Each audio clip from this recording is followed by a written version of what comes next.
SIT का जो report आया है, क्या कहेंगे? राजू रामचंद्रन ने साफ कहा है कि नरेंद्र मोदी पर प्रोसिक्यूशन हो सकता है। देखिए, जो महद अंश में ये रिपोर्ट आया है उसमें एमिकस क्यूरी ने भी करीब करीब सभी मुद्दों पे एसआईटी के साथ अपनी सम्मति जताई है। मैं समझता हूं कि एसआईटी ने ये जो रिपोर्ट किया तैयार, वो स्वतंत्र भारत के इतिहास में राइट्स के बाद पहली बार इस तरह की इन्वेस्टिगेशंस देश की सुप्रीम कोर्ट की निगरानी में सीधे हुए। करीब 17 रिपोर्ट तैयार किए गए और उसका पूरा सुपरविजन सुप्रीम कोर्ट ने किया। लैक्स ऑफ डॉक्यूमेंट्स एग्जामिन किए गए, हजारों साक्षियों को तराशा गया और जाकिया जाफरी की जो फरियाद थी उसके अलावा भी और जो मुद्दे मिले उन पे भी एसआईटी ने अपने मंतव्य जताए हैं। तो मैं समझता हूं कि ये एक ही मुद्दे को पकड़ के ये कहना कि इन्होंने असम्मति जताई है, ये लाजिमी नहीं है। हम मानते हैं कि अभी ड्यू प्रोसेस जो है वो चल रहा है और पूरा मसला जो है वो ट्रायल कोर्ट के सामने है। सर, लेकिन बेसिक एक ये भी चीज देखने मिल रही है, जो एसआईटी का रिपोर्ट है उसमें कहीं पर भी संजीव भट्ट के जो स्टेटमेंट्स है उसको नहीं गिना है, जबकि रामचंद्रन की जो रिपोर्ट है वो उसमें उन्होंने संजीव भट्ट को काउंटर पॉइंट के हिसाब से देखा है। देखिए, वो उनकी राय है। जब ये पूरा मसला ट्रायल कोर्ट के सामने आएगा तब किसको कितना तवज्जो देना, क्या गिनना क्या नहीं गिनना, ये जो मुद्दे हैं वो ट्रायल कोर्ट के अपने दायरे में आते हुए मुद्दे हैं। जरूरी नहीं है कि हर चीज में जो कहा गया है उसके ही दायरे में ट्रायल कोर्ट चलेगी। जिस तरह से और कई चीजें ट्रायल कोर्ट के सामने है, ये भी एक चीज ऐसी है जो ट्रायल कोर्ट के सामने है और ट्रायल कोर्ट में समझता हूं इसको जो भी तवज्जो जरूरी है देगी।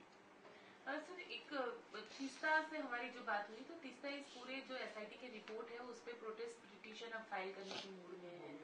सरकार का क्या? देखिए, 10 साल तक ये तथाकथित एनजीओ और ह्यूमन राइट्स के पुरस्कर्ताओं ने एक तरह से ये सरकार के सामने और खास करके माननीय मुख्यमंत्री जी के सामने एक जहरीला कैंपेन चलाया। इसके बाद जब कुछ निकलता हुआ उन्हें नहीं दिखाई दिया, तब मैं समझता हूं कि अब ये आखिरी तिनका पकड़ के तैरने का प्रयत्न कर रहे हैं। मैं समझता हूं गुजरात ने जो भी अपने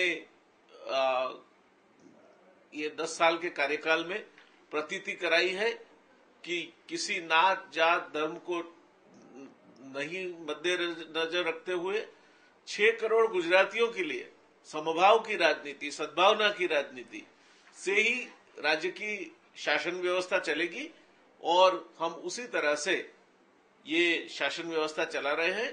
तो 10 साल का जो समय है कोई छोटा समय नहीं होता अपनी परीक्षा देने के लिए। मैं जरूर कहना चाहूंगा तीस्ता सतलवाड़ और उनके दोस्तों से कि काफी आपने जो भी अपप्रचार करना था, जो भी झूठ को सच के कपड़े पहना के पेश करने का प्रयत्न करना था, आपने काफी कर लिया। अब गुजरात की जो सही स्थिति है, जो गुजरात सही दिशा में जा रहा है, उसके साथ चले।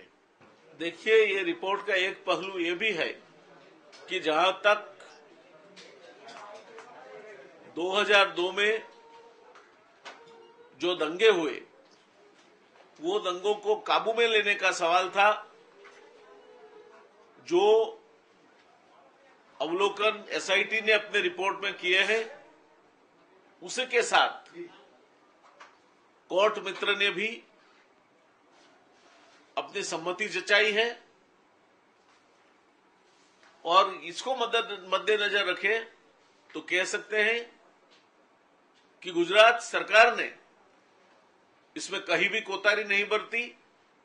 मैं तो इससे आगे कहना चाहूंगा कि इस देश में किसी भी दंगे के बाद अगर सबसे ज्यादा टीयर गैस शेल्स लॉब किए गए हो, सबसे ज्यादा फायरिंग की गई हो और सबसे ज्यादा लोगों ने अपनी जान गंवाई हो, तो ये गुजरात में हुआ था और जिस तरह से ये दंगे शुरू हुए और जो तीव्रता थी दंगों की, उसको देखते हुए सिर्फ 2 ही दिनों में तंत्र ने ये पूरे मामले पे अपना काबू जमाकर जो भी कार्रवाई करनी थी वो असरकारक तरीके से की है।